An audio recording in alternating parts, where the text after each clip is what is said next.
믿음이 깊을수록 삶이 평탄할 것이라 기대하지만 현실은 그렇지 않을 때가 많습니다. 오히려 신앙이 깊은 사람일수록 더 큰 고난을 경험하기도 합니다. 하나님을 사랑하고 순종하려 하는데 뜻밖의 어려움이 닥치면 마음은 혼란스러워집니다. 왜 나에게 이런 일이 일어나는지, 왜 하나님은 침묵하시는지 묻게 됩니다. 그러나 성경은 분명히 말합니다. 하나님은 고난 속에서도 여전히 일하고 계시며 그 고난을 통해 우리를 더 깊은 자리로 이끄십니다. 고난은 하나님의 부재가 아니라 그분의 손길이 닿는 또 다른 방식일 수 있습니다. 하나님은 고난을 통해 우리의 믿음을 연단하시고 겉으로 드러나지 않았던 마음의 중심을 드러내십니다. 그래서 신앙이 좋은 사람에게도 고난은 필요합니다. 오늘은 하나님께서 왜 믿음의 사람들에게 고난을 허락하시는지를 함께 나누며 그 안에서 발견할 수 있는 하나님의 뜻과 위로를 살펴보려 합니다. 첫째, 고난은 하나님이 우리를 버리신 것이 아니라 더 가까이 부르시는 신호입니다. 우리가 고난을 만날 때 가장 먼저 드는 생각은 외로움입니다.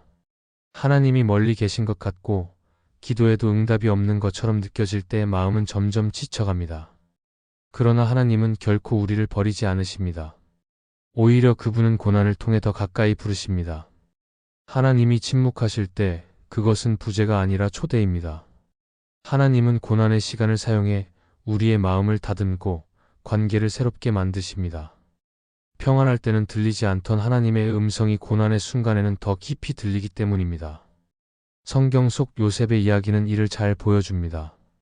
그는 형제들의 시기로 인해 애굽의 노예로 팔려가고 거짓 누명을 써서 감옥에 갇히는 고난을 겪었습니다. 그러나 그 시간 동안 하나님은 요셉을 버리신 것이 아니라 그를 훈련하고 세우셨습니다. 요셉은 고난을 통해 하나님과 더 깊은 관계를 맺었고 마침내 애굽의 총리가 되어 하나님의 뜻을 이루었습니다. 요셉의 인생에서 고난은 단순한 시련이 아니라 하나님이 그를 부르시는 과정이었습니다.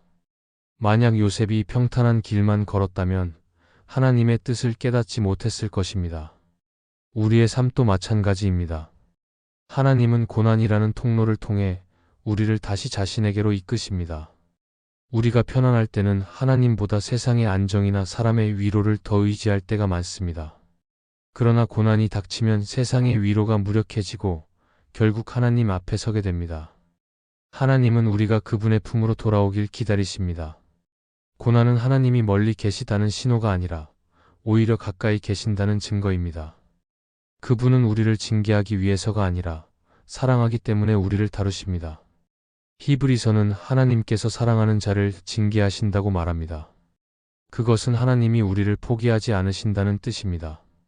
때로는 고난이 너무 길고 깊게 느껴져서 버틸 힘조차 사라질 때가 있습니다. 그러나 하나님은 우리가 감당할 수 있는 만큼만 허락하십니다. 하나님이 주시는 고난에는 반드시 목적이 있습니다. 하나님은 우리가 단순히 고통을 견디기를 원하시는 것이 아니라 그 고난 속에서 하나님을 다시 찾기를 원하십니다. 기도하며 눈물을 흘리는 시간은 결코 헛되지 않습니다. 하나님은 우리의 눈물을 기억하시며 그 눈물 속에 담긴 신앙의 고백을 받으십니다. 하나님은 고난 속에서 우리의 믿음을 정결하게 만드십니다. 불순물이 섞인 금이 불로 정제되어 순금이 되듯 우리의 신앙도 고난을 통과할 때 더 단단해집니다. 평안할 때는 알 수 없던 하나님의 섬세한 손길이 어려움 속에서는 분명하게 느껴집니다. 우리가 넘어지고 흔들리며 부르짖을 때 하나님은 그 자리에 계십니다. 고난은 하나님이 우리를 떠나신 증거가 아니라 우리를 다듬고 세우시려는 하나님의 사랑의 방법입니다. 또한 하나님은 고난을 통해 우리 안에 깊은 자리를 만지십니다. 마음속 깊이 숨겨둔 두려움, 자존심, 의심, 그리고 교만을 고난을 통해 드러내십니다. 하나님은 그것을 치유하시고 진짜 믿음을 세우십니다. 우리가 스스로는 절대 깨닫지 못할 부분을 고난을 통해 보게 하시고 그 자리에 하나님의 은혜를 채우십니다. 그래서 신앙이 깊은 사람일수록 고난을 다르게 바라봅니다. 그들은 고난을 하나님의 부르심으로 이해하고 그 안에서 하나님을 더욱 신뢰합니다. 하나님은 우리의 인생을 무너뜨리기 위해 고난을 주지 않으십니다. 오히려 무너진 자리에서 새로운 길을 여십니다. 우리가 완전히 의지할 수 있는 분은 하나님뿐이라는 사실을 깨닫게 하십니다. 그래서 고난은 신앙의 끝이 아니라 시작입니다. 하나님은 고난을 통해 우리의 마음을 더 가까이 이끌고 그 안에서 참된 평안을 주십니다. 고난 속에서도 하나님이 나를 부르신다는 사실을 기억할 때 그 시간은 절망이 아니라 은혜의 시간이 됩니다. 결국 고난은 하나님이 우리를 버리신 증거가 아니라 우리를 향한 사랑의 신호입니다. 둘째, 고난은 우리가 붙잡은 것을 내려놓게 만드는 은혜의 과정입니다. 사람은 누구나 자신이 의지하는 무언가를 붙잡고 살아갑니다. 돈일 수도 있고, 관계일 수도 있고, 명예나 자존심일 수도 있습니다. 그러나 하나님은 우리가 그 어떤 것보다 하나님을 먼저 붙들기를 원하십니다. 하지만 인간은 본능적으로 눈에 보이는 것을 더 믿고 의지하려 합니다. 그래서 하나님은 때로 고난을 통해 우리가 붙잡고 있던 것을 내려놓게 하십니다. 하나님은 억지로 빼앗지 않으시지만 그분 외에는 다른 의지가 없음을 깨닫게 하시기 위해 우리를 흔드십니다. 이 과정은 아프고 힘들지만 결국 우리를 자유롭게 만드는 은혜의 과정입니다. 성경 속 욥의 이야기를 떠올려 보면 그는 세상에서 가장 의롭고 부유한 사람이었습니다. 그러나 하루아침에 모든 것을 잃었습니다. 가족도 재산도 건강도 모두 사라졌습니다. 겉으로 보면 하나님께 버림받은 것 같았지만 하나님은 욥을 버리신 것이 아니라 새로운 믿음으로 이끄셨습니다. 욥은 그 고난 속에서 하나님을 더 깊이 만났습니다. 이전에는 하나님에 대해 귀로만 들었지만 고난을 통과한 후에는 눈으로 하나님을 보았다고 고백했습니다. 이것이 바로 고난의 신비입니다. 하나님은 우리에게서 어떤 것을 빼앗는 것처럼 보이지만 사실은 더 귀한 것을 주기 위해 그렇게 하십니다. 하나님은 우리가 의지하던 것을 내려놓을 때 비로소 하나님 자신을 붙잡게 하십니다. 우리가 붙잡고 있는 것이 많을수록 하나님을 향한 믿음은 흐려집니다. 왜냐하면 믿음은 신뢰의 관계이기 때문입니다. 하나님이 아닌 다른 무언가에 마음을 두면 우리는 하나님을 온전히 신뢰할 수 없습니다. 그래서 하나님은 때때로 우리에게서 그 의지하던 것을 놓게 하십니다. 그것이 사람일 수도 있고 일이 잘 풀리던 상황일 수도 있습니다. 하나님은 우리가 가진 것을 빼앗기 위해서가 아니라 그분 자신이 우리에게 전부가 되게 하시기 위해 고난을 허락하십니다. 내려놓음은 포기가 아니라 회복을 향한 시작입니다. 하나님은 내려놓음의 자리에서 새로운 길을 여십니다. 사람은 평안할 때보다 흔들릴 때 진심을 더 잘 보게 됩니다. 고난의 자리는 우리가 진짜 무엇을 믿고 있는지 드러내는 자리입니다. 하나님보다 성공을 더 믿는지, 하나님보다 사람의 말을 더 의지하는지 그 모든 것이 고난 속에서 드러납니다. 하나님은 그 과정을 통해 우리의 믿음을 정결하게 하십니다. 마치 불 속에서 금이 정제되듯 우리의 마음도 고난 속에서 더 단단해집니다. 고난을 통해 우리는 비로소 알게 됩니다. 내가 붙잡은 것은 일시적인 것이었고 진짜 붙잡아야 할 분은 하나님뿐이라는 사실을. 또한 하나님은 고난 속에서 우리의 시선을 바꾸십니다. 평소에는 보지 못했던 하나님의 손길이 어려움 속에서는 선명하게 보입니다. 우리의 능력으로 해결할 수 없는 상황 앞에서 우리는 비로소 무릎을 꿇고 하나님을 찾게 됩니다. 하나님은 그 자리에서 말씀하십니다. 이제는 내 힘으로 살지 말고 나를 의지하라. 이것이 내려놓음의 의미입니다. 우리가 무엇을 놓는다는 것은 단순히 포기하는 것이 아니라 하나님께 자리를 내어드리는 것입니다. 내가 중심이었던 삶에서 하나님이 중심이 되는 삶으로 옮겨가는 과정입니다. 이 과정은 결코 쉽지 않습니다. 내려놓음은 아픔을 동반합니다. 때로는 잃는 고통 속에서 하나님이 침묵하시는 것처럼 느껴지기도 합니다. 그러나 그 침묵의 시간조차 하나님은 사용하십니다. 우리가 더 이상 붙잡을 수 없다고 느끼는 그때가 하나님이 일하시는 순간입니다. 하나님은 우리가 붙잡던 것을 놓을 때 비로소 우리를 붙잡으십니다. 그래서 고난은 잔인한 시간이 아니라 회복의 시작입니다. 결국 고난은 하나님이 우리를 자유롭게 하시는 은혜의 손길입니다. 우리가 쥐고 있던 것을 내려놓을 때 하나님은 빈손이 된 그 자리에 새로운 은혜를 채우십니다. 내려놓음은 잃는 것이 아니라 진짜 것을 얻는 과정입니다. 우리가 모든 것을 다 잃었다고 생각하는 순간에도 하나님은 여전히 우리와 함께 하시며 더 귀한 것을 준비하고 계십니다. 그래서 고난은 두려운 일이 아니라 하나님께로 다시 돌아가는 길이 됩니다. 하나님은 우리를 아프게 하려는 것이 아니라 우리를 진짜 자유로 이끌고자 하십니다. 내려놓는 자리에서 우리는 비로소 하나님 한 분만으로 충분하다는 사실을 배우게 됩니다. 셋째, 하나님은 고난을 통해 우리를 세상의 위로가 아닌 하나님의 위로로 이끄십니다. 사람은 누구나 위로를 필요로 합니다. 슬픔이나 고통의 순간에 우리는 본능적으로 누군가의 따뜻한 말과 손길을 찾습니다. 그러나 세상이 주는 위로는 잠시뿐입니다. 시간이 지나면 다시 상처가 떠오르고 마음은 금세 허전해집니다. 하나님은 우리가 진짜 위로를 알게 하시기 위해 때로는 세상의 위로를 멀리 하시기도 합니다. 사람의 말과 손길이 닿지 않는 자리에서 하나님만의 위로를 경험하게 하십니다. 그 위로는 말로 설명할 수 없을 만큼 깊고 영혼의 중심을 살립니다. 고난은 바로 그 위로로 우리를 이끄는 통로입니다. 사도 바울은 고린도후서에서 하나님을 모든 위로의 하나님이라고 부릅니다. 그는 수많은 고난과 핍박을 겪었지만 그 속에서 하나님의 위로를 체험했습니다. 감옥에서도 찬송할 수 있었던 이유는 상황이 아니라 하나님께서 주시는 위로가 그의 마음을 지탱했기 때문이었습니다. 바울은 세상의 위로를 잃었지만 그보다 더 크고 깊은 하나님의 위로를 얻었습니다. 사람의 위로는 눈물을 닦아주지만 하나님의 위로는 눈물 속에서도 소망을 보게 합니다. 우리의 삶에서도 마찬가지입니다. 하나님은 세상의 위로가 아닌 자신의 위로로 우리를 채우기 원하십니다. 그래서 때로는 주변의 도움이나 사람의 관심이 사라지는 것처럼 느껴질 때가 있습니다. 하나님은 그런 시간 속에서 우리가 그분의 위로를 구하길 기다리십니다. 세상이 잠잠해질 때 하나님의 음성은 더 선명하게 들립니다. 우리가 외로움 속에서 무너지는 순간에도 하나님은 우리를 붙드십니다. 고난은 하나님이 우리에게 다가오시는 시간이며 그분의 위로가 우리의 심령에 스며드는 순간입니다. 세상의 위로는 조건이 있습니다. 누군가가 이해해주고 상황이 조금 나아져야 위로를 느낍니다. 그러나 하나님의 위로는 조건이 없습니다. 상황이 바뀌지 않아도 여전히 아픔이 남아있어도 하나님은 그 안에서 평안을 주십니다. 그것은 세상이 줄 수 없는 위로이며 오직 하나님만이 주실 수 있는 선물입니다. 하나님이 주시는 위로는 마음의 상처를 덮는 것이 아니라 상처의 근원을 치유합니다. 그래서 하나님의 위로는 시간이 지나도 사라지지 않습니다. 고난의 시간을 지나며 우리는 배우게 됩니다.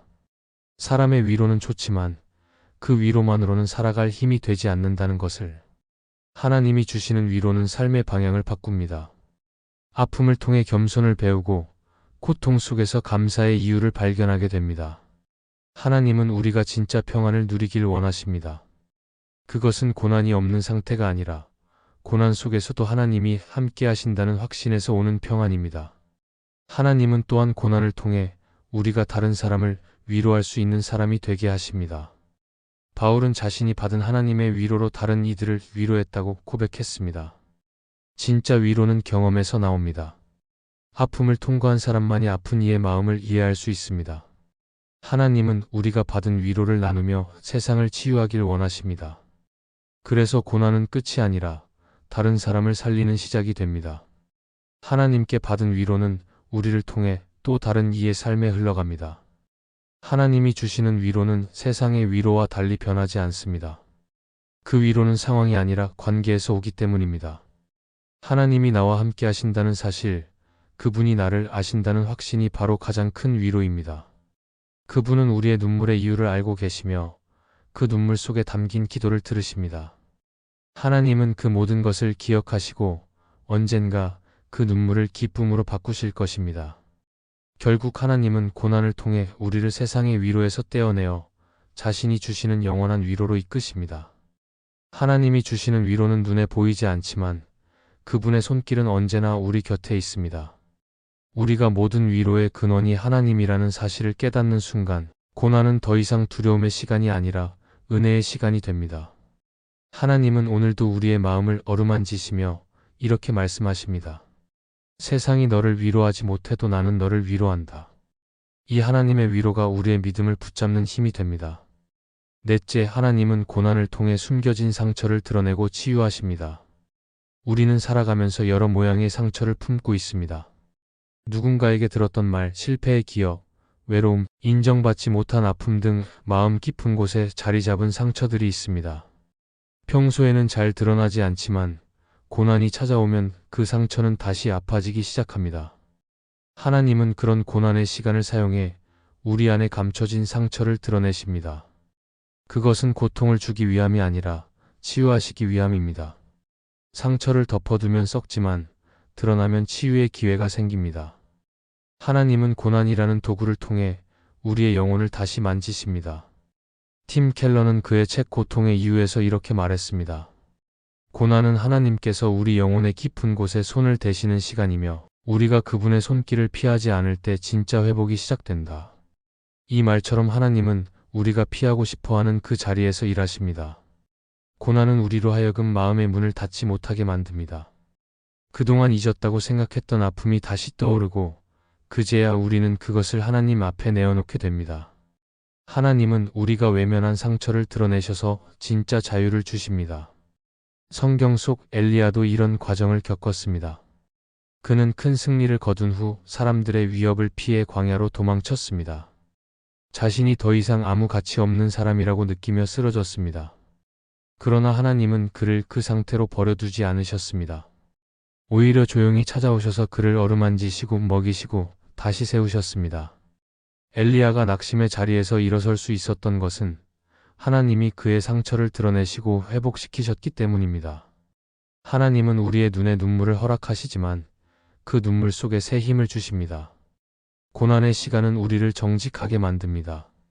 평안할 때는 스스로 괜찮다고 생각하지만 고난이 닥치면 진짜 내 마음이 드러납니다. 하나님은 바로 그 마음의 중심을 다루십니다. 우리가 미처 깨닫지 못한 교만이나 상처, 용서하지 못한 마음을 고난을 통해 보여주십니다. 그것을 직면하는 일은 고통스럽지만 그때 비로소 회복이 시작됩니다. 하나님은 결코 상처만 드러내시고 떠나지 않으십니다. 드러내신 이유는 고치시기 위함이며 깨뜨리신 이유는 다시 새롭게 빚기 위함입니다. 하나님은 고난 속에서 우리에게 질문하십니다. 내가 진짜 의지하는 것은 무엇이냐? 내가 진짜 원하는 것은 무엇이냐? 그 질문 앞에서 우리는 비로소 마음을 비웁니다. 고난이 깊어질수록 하나님은 가까이 다가오시고 상처가 깊을수록 하나님의 위로는 더 선명하게 다가옵니다. 하나님은 우리의 눈물 속에 함께 계십니다.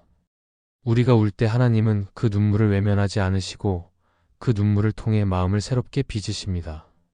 상처가 고난으로만 남지 않도록 하나님은 그 자리에 은혜를 심으십니다. 또한 하나님은 고난을 통해 관계의 회복을 이루십니다. 많은 상처는 사람과의 관계 속에서 생깁니다. 그러나 하나님은 그 관계의 자리에서 다시 사랑을 배우게 하십니다. 용서하지 못했던 사람을 떠올리게 하시고 미워했던 마음을 내려놓게 하십니다. 그때 우리는 알게 됩니다. 상처가 고통만이 아니라 하나님의 사랑을 깨닫는 통로가 될 수 있다는 사실을. 하나님은 상처를 통해 우리 안에 굳은 마음을 부드럽게 만드시고 그 마음에 사랑의 씨앗을 심으십니다. 하나님은 상처를 결코 낭비하지 않으십니다. 우리가 겪은 고난과 아픔은 언젠가 다른 사람을 위로하는 도구로 사용됩니다. 한때 고통이던 그 일이 나중에는 다른 사람에게 소망이 됩니다. 하나님은 우리의 상처를 통해 공동체를 세우고 고난을 통해 세상을 치유하십니다. 그분은 우리의 눈물을 헛되이 하지 않으시며 모든 아픔을 새롭게 만드십니다. 결국 고난은 파괴가 아니라 회복의 시작입니다. 하나님은 우리 안의 상처를 드러내셔서 치유하십니다. 그 과정은 아프지만 하나님이 함께 하시기에 두렵지 않습니다. 하나님은 우리가 감당하지 못할 만큼 상처를 드러내지 않으시고 반드시 그 상처 위에 위로와 평안을 더 씹히십니다. 그래서 고난은 하나님의 손길이 멀어졌다는 증거가 아니라 오히려 하나님이 지금 내 삶의 가장 깊은 곳에서 일하고 계신다는 증거입니다. 고난의 끝에는 언제나 하나님의 손이 있습니다. 그 손은 상처를 드러내기 위해서가 아니라 우리를 새롭게 세우기 위해 다가오는 손입니다. 이 말씀이 마음의 은혜가 되셨다면 좋아요와 구독으로 함께 해주세요. 그리고 댓글에 아멘이라고 남겨주시면 하나님의 은혜가 더 많은 사람들에게 전해질 것입니다. 여러분의 삶 위에 하나님의 은혜가 언제나 함께 하시기를 바랍니다. 감사합니다.